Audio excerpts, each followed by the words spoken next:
गंगापुर गांव में एक घर के आंगन में चमेली नाम की बकरी आराम से सो रही थी। अचानक उसके बच्चे भूख के मारे जाग गए और माँ को जगाने लगे। माँ उठो, हमें भूख लगी है।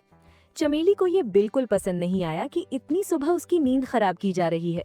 उसने बच्चों को सुलाने की कोशिश की, लेकिन बच्चे जिद पर उतर आए क्योंकि उन्होंने पिछली रात से कुछ नहीं खाया था। चमेली मजबूरन उठी और बुरा सा मुंह बनाकर बोली, ये बच्चे मुझे चैन से सोने भी नहीं देते। उसने बच्चों को पूछा कि कल का खाना कहाँ गया, तो बच्चों ने जवाब दिया कि वो खा चुके हैं। गुस्से में चमेली कहने लगी, तुम्हारे पेट तो कुआं है, जितना लाती हूँ सब खा जाते हो।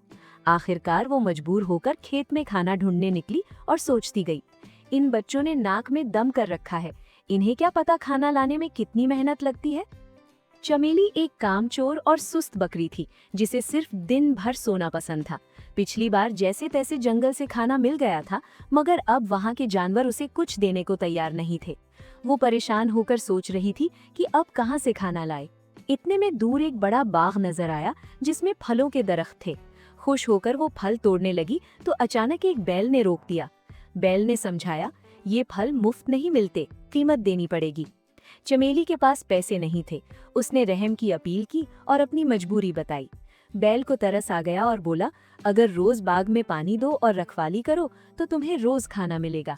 मगर चमेली ने काम करने से इनकार कर दिया और वहां से चल दी। आगे जाकर उसके पैर दर्द करने लगे और वो थक कर कहने लगी, थोड़े से खाने के लिए कितना चलना पड़ता है। इतने में दूर एक घर नजर आया, जहाँ दो बकरियां आंगन में घास खा रही थी। चमेली ने सोचा, ये मेरी ही जात की बकरियां होंगी, जरूर कुछ खाने को देंगी। मगर वहां भी साफ जवाब मिला कि मुफ्त में खाना नहीं मिलता, रोज मालिक को दूध देना पड़ता है, तब खाना मिलता है। तभी घर का मालिक हरिया आया और चमेली से पूछा, तुम कहाँ से आई हो? चमेली ने बताया कि उसके बच्चे भूखे हैं और उसे खाने की जरूरत है। हरिया ने भी शर्त रखी, अगर दूध दो तो रोज अच्छा खाना मिलेगा। मगर चमेली ने यहाँ से भी इनकार कर दिया और चल पड़ी। थोड़ा आगे एक खाली खेत नजर आया, जहां बहुत सारी फसल थी। चमेली ने सोचा, यहाँ से तो मुफ्त का खाना मिल जाएगा। उसने मौके का फायदा उठाकर खूब पेट भरकर खाया और बच्चों के लिए भी फसल तोड़ ली। पेट भरकर वो एक दरख्त के नीचे सो गई। कुछ देर बाद खेत का मालिक चमन आया और देखा कि उसकी फसल किसी ने तोड़ी है। गुस्से में उसने चमेली को दरख्त से बांध दिया और इल्जाम लगाया, तूने चोरी की है। चमेली ने रहम की अपील की, मगर चमन का दिल नहीं पिघलता। वो घर चला गया और चमेली 3 दिन तक भूखी प्यासी बंधी रही। उधर चमेली के बच्चे घर में इंतजार करते रहे और सोचने लगे, माँ कहीं फिर सो तो नहीं गई, कितनी सुस्त और कामचोर है। शायद उसे हमारी परवाह नहीं, मगर हमें उसकी फिक्र है। चलो उसे ढूंढने चलते हैं। उधर चमेली बहुत कमजोर हो चुकी थी। रात के वक्त एक चूहा आया जो उसे पहचान लेता है। चमेली ने विनती की, मेरे बच्चों का हाल बुरा है, मुझे आजाद कर दो।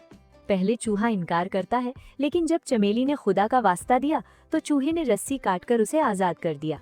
चमेली फौरन खाना लेकर घर पहुंचती है, मगर बच्चे गायब थे। वो घबराकर उनकी तलाश में निकल पड़ी। कई घंटों बाद वो दोबारा उस बैल के पास पहुंची। बैल ने बताया, तुम्हारे बच्चे 2 दिन पहले यहाँ आए थे और तुम्हारे बारे में पूछ रहे थे। जब मैंने बताया कि तुम्हारी माँ एक कामचोर बकरी है, तो वो शर्मिंदा होकर चले गए।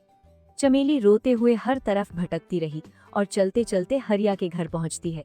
हरिया ने पूछा, तुम फिर चोरी करने आई हो? चमेली ने बताया, मैं सिर्फ अपने बच्चों की तलाश में आई हूँ। हरिया ने कहा, तीनों बच्चे भूखे प्यासे मेरे पास आए थे, मैंने खाना खिलाया और रुखसत कर दिया। मगर खाना खाने के बाद एक शेर ने उन्हें पकड़ लिया। ये सुनकर चमेली के होश उड़ गए और वो फूट फूट कर रोने लगी। उसे एहसास हुआ कि बच्चों की मौत की जिम्मेदार वो खुद है, क्योंकि उसने काम नहीं किया और सिर्फ आराम को तरजीह दी। वो गमगीन होकर चमन के खेत में वापस गई और कहने लगी, मुझे दोबारा बांध दो, मैं अब जीना नहीं चाहती। चमन हैरान हुआ, मगर सच्चाई सुनकर उसे तरस आ गया। चमेली बोली, अगर सजा नहीं दी तो मैं कहीं जाकर मर जाऊंगी। इतने में पीछे से बच्चों की आवाज आई। चमेली मुड़कर देखी तो तीनों बच्चे जिंदा खड़े थे। वो खुशी से बेहाल होकर उन्हें गले लगा लेती है। बच्चों को बचाने वाला चूहा बताता है, जब मुझे पता चला कि शेर ने बच्चों को घेर लिया है तो मैं फौरन पहुंचा और शेर को डराकर बच्चों को बचा लाया। चमेली हरिया से कहती है, मैं अब हमेशा आपके खेत में मेहनत करके अपने बच्चों के साथ रहना चाहती हूँ। हरिया मुस्कुराकर कहता है, मुझे अब यकीन हो गया कि मेहनत करने वाला कभी भूखा नहीं मरता। चमेली के बच्चे भी खुश होते हैं कि उनकी माँ को मेहनत की कीमत समझ आ गई है। उस दिन से चमेली और उसके बच्चे हरिया के खेत में मेहनत से काम करते हैं और खुशी खुशी अपनी जिंदगी गुजारने लगते हैं।